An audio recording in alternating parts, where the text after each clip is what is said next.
বিসমিল্লাহির রহমানির রহিম। আসসালামু আলাইকুম। নতুন পুরাতন বন্ধু সবাই কেমন আছেন? আল্লাহর রহমতে আশা করি সবাই খুবই ভালো আছেন। এই তো আমি আরেকটা ছোটোখাটো রেসিপি নিয়ে চলে আসলাম, কাসকি মলা মাছ।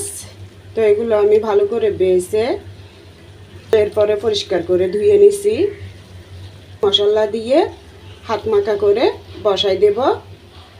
তো বন্ধুরা, কখনো যদি শরীর ভালো না লাগে, মানে শরীরটা যদি অসুস্থ থাকে, তাহলে এই ধরনের রান্নাগুলি খুবই কাজে আসে এবং আমরা যারা ইউটিউবের মধ্যে রান্না দিই তাদের জন্য এরকম রান্নাটা খুবই উপকারে আসে।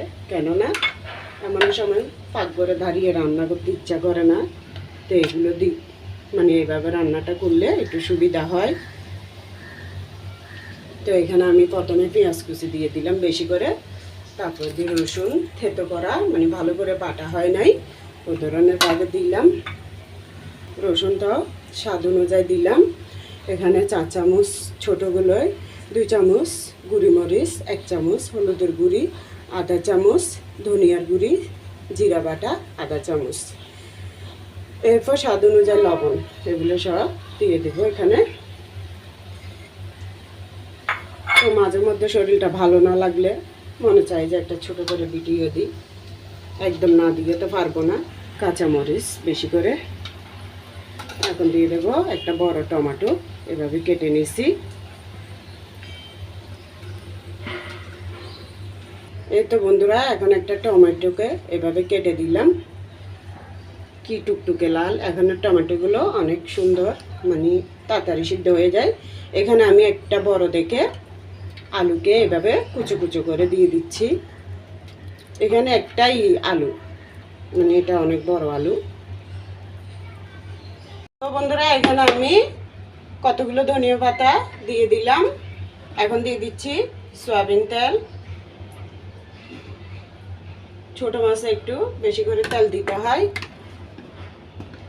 এই যে যেমন আমি আলু দিলাম, ছোট মাছ দিলাম, আলুর মধ্যে কিন্তু তেল টানে।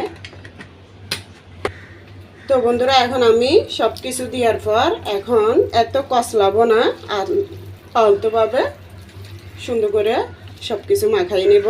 আমি মাছটা নরম, এই জন্য আলুটা একদম কুচি কুচি করে দিছি। আবারও দেখাচ্ছি, যত পাতলা করে আলুটা কেটে দেওয়া যাবে অত ভালো হবে।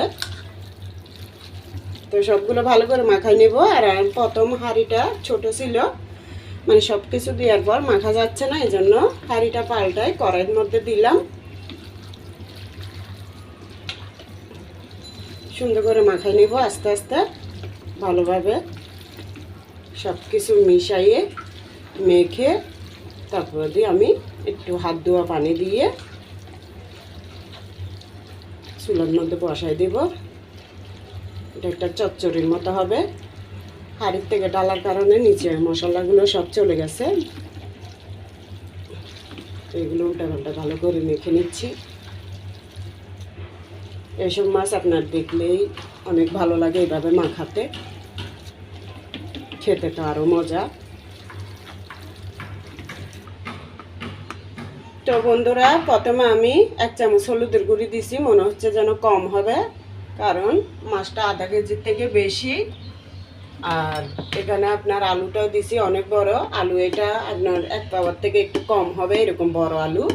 তাই আমি আবার একটু হলুদের গুঁড়ি মরিচের গুঁড়ি দিয়ে দিচ্ছি। আধা চামচ হলুদ দেওয়ার পরে আধা চামচ থেকে একটু বেশি মরিচের গুঁড়ি দিচ্ছি। এখানে বেশি করে কাঁচা মরিচের দিচ্ছি, নাইলে কিন্তু কালারটা দেখতে সুন্দর হবে না সব কিছু নিয়ম মতো না হলে।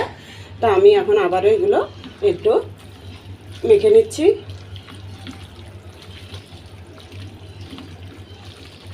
এই তো বন্ধুরা, দেখুন আমি এইভাবে এই তো ডোবা মতো অবস্থায় পানি দিয়ে দিছি। এখন আমি হলুদ আর মরিচ পারফেক্ট হয়েছে, এটা নাইলে খেতেও ভালো লাগবে না, দেখতেও সুন্দর লাগবে না। এই তো বিসমিল্লাহ করে চুলোর মধ্যে বসাই দিলাম। এখন এটা ভালো করে হতে থাক। এটা আমি একদম মানে ভালো করে হওয়া পর্যন্ত নাড়বো না, নাড়লেও একটু একটু হালকাভাবে নেড়ে দেব। এই তো বন্ধুরা, দেখুন পানিটা এতটুকু হয়েছে।